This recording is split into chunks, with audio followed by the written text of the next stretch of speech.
Assalamualaikum warahmatullahi wabarakatuh. Alhamdulillahirrabbilalamin, kita ketemu lagi di channel ini. Mudah-mudahan bermanfaat. Jangan pernah bosan berbuat baik. Jangan pernah bosan berbagi. Berbagi ilmu, berbagi harta, berbagi hati. Mudah-mudahan apa yang kita lakukan ini bermanfaat dan diridhoi oleh Allah. Barakallahu untuk semua yang bisa melihat channel ini. Indah pada waktunya. Suatu saat ada orang tua datang ke rumah dengan anaknya, suami istri dengan anaknya. Tahu-tahu menangis. Alasannya karena dia cerita anaknya ini sejak semester 1 sampai lulus dapat beasiswa. Tapi kenapa, kata beliau, setelah kurang lebih 7 bulan, 10 bulan, anaknya belum dapat pekerjaan. Tapi teman-temannya habis kerja semua, kecuali anaknya. Saya tetap dengan tersenyum mengatakan sabar. Ada grand design yang kita nggak ngerti. Itu desainnya Allah SWT. Itu yang kadang-kadang kita juga lupa. Sudahlah Bu, Pak, syukuri yang ada. Untung anak ibu masih hidup. Untung suami istri jenengan masih ada. Bahagia. Ini kan cuma pekerjaan yang belum dapat. Gara-gara temannya sudah, anak ibu bapak enggak. Lalu saya ingatkan dengan Al-Baqarah 155, 156, 153. Bahwa apapun yang terjadi ini, itu yang terbaik. Kita bisa sabar. Kita mesti ridho dengan kondisi itu. Singkat cerita, saya bilang perbanyak istighfar, perbanyak sholawat, perbanyak sedekah. Tempel Allah, tempel Allah, tempel Allah. Setelah tenang, kita diskusi panjang, baru dia pulang. Mau tahu Bapak Ibu, apa yang terjadi? Sekitar bulan 20, baru anaknya diterima di pekerjaan. Telepon, Alhamdulillah Pak Jufri, anak saya sudah bekerja. Alhamdulillahirabbil alamin. Itu terbaik. Seulangi lagi, nunggu 20 bulan itu gak gampang. Enak diucap, prakteknya gak mudah. Apalagi tetangga pastilah berisik gitu. Ya ngapain ngurusin tetangga? Ya ngapain ngurusin orang lain? Berisiknya masih macam-macam. Salah satunya, katanya anaknya pintar, dapat beasiswa, kok gak kerja? Di rumah cuma lontang-lantung dan sebagainya dan sebagainya. Alhamdulillah, manut dengan apa yang saya berikan, perbanyak istighfar, perbanyak sholawat, tempel Allah, perbaiki ibadahnya, tempel. Singkat cerita bagaimana prosesnya. Dari ribuan Bapak Ibu, saudaraku yang mulai ribuan yang ikut tes di perusahaan ini, diterima kurang lebih cuman ada 100, dites lagi tinggal 30, dites lagi tinggal 10, dites lagi tinggal 3. Dan itu anaknya, salah satunya. Kerja di perusahaan asing. Mau tahu apa yang terjadi? Gak sampai 2 tahun. Inilah hidup. Gak sampai 2 tahun. Berproses, dia sudah menjadi wakilnya manajer. Keren kan? Di perusahaan asing. Temannya yang pertama kerja atau bahkan yang sudah kerja semua, belum ada satupun yang sampai posisi manajer. Ini sudah menjadi wakil manajer. 6 bulan berikutnya lagi, konon sudah menjadi manajer. Dan seterusnya dan seterusnya. Ada grand design yang sangat indah yang kita nggak ngerti. Kalau dilihat dari tadi, awalnya startingnya jelek. Gitu. Startingnya jelek dalam arti apa? Lainnya temannya sudah bekerja, dia belum.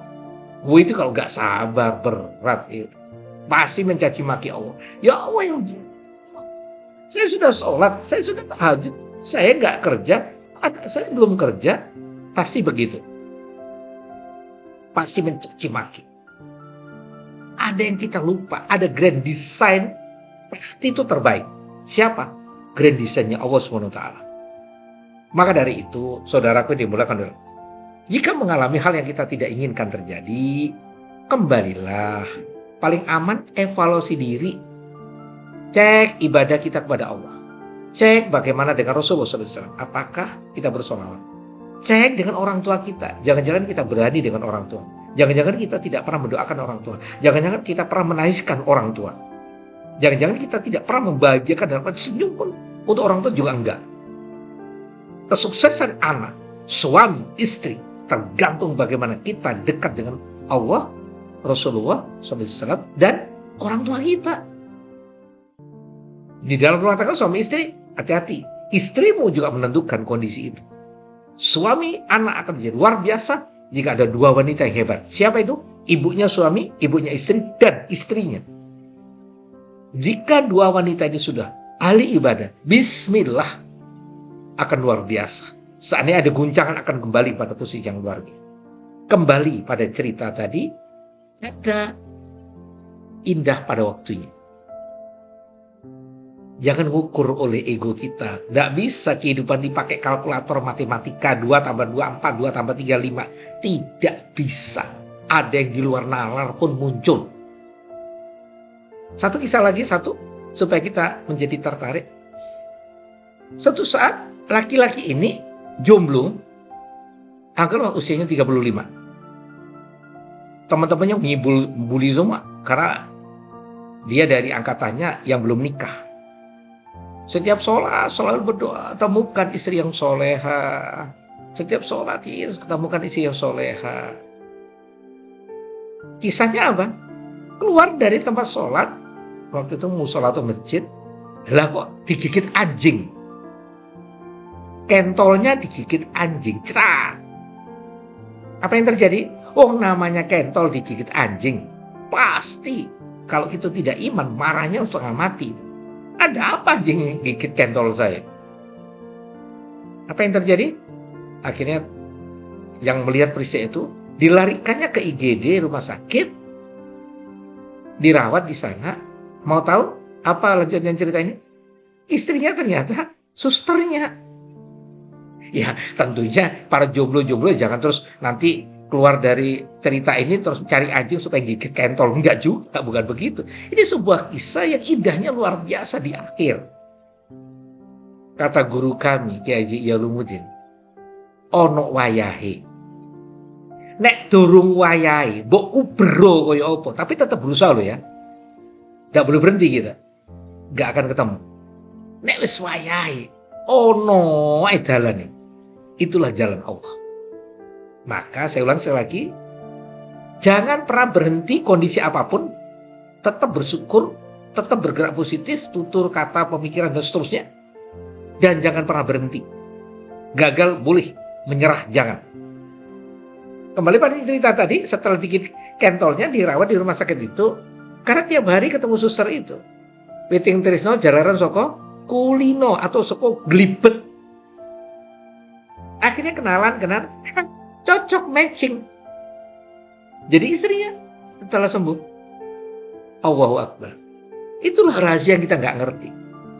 Sama saya dengan istri saya juga nggak tahu. Sekarang punya 4 anak dengan 8 cucu. Alhamdulillah. Barakallah. Mudah-mudahan menjadi keluarga sakinah mawaddah warahmah dan anak soleh-soleha, keturunan soleh-soleh. Juga termasuk jenengan semua. Mudah-mudahan seperti itu. Coba cek yang sudah nikah.